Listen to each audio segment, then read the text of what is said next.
araw umulan ng tae o 3 araw na ano ba to? Nahangin ng utot. Anong gagawin dito? Asa yung alam mo na. Ayun na po ba ang tanong? Okay. Anong pipiliin mo? Isang araw na umuulan ng tae o 3 araw na umuulan ng hangin at utot? Punyeta ka. Ang tagal ko naghintay lang palang tanong. Isang napakatarantadong katanungan ang naiatang sa aking mga balikat, ngunit humihingi po ng isang simple at magandang kasagutan.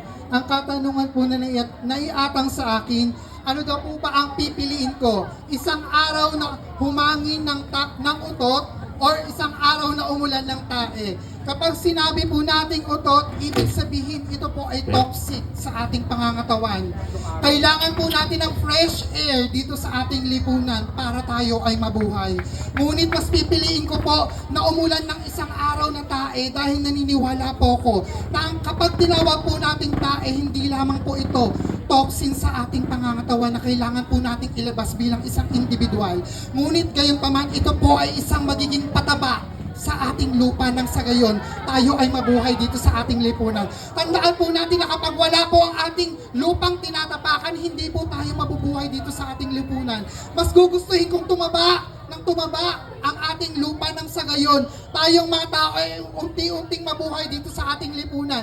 At gaya po ng sinabi ko, gusto ko pong umulan ng isang araw na tae. Dahil kapag umulan po ng isang araw na tae, maaari po nating linisin ang ating pangangatawan kung tayo ay nuulanan ng tae. Yun lamang po ang ating iisipin. Gawin po nating makabuluhan ang ating bagay-bagay dito sa mundo. Kung umulan po ng tae, meron po tayong pagkakataon na linisin ang ating pangangatawan nang sa gayon harapin po natin ang bukas ng may ngiti at sama-sama. Maraming salamat po.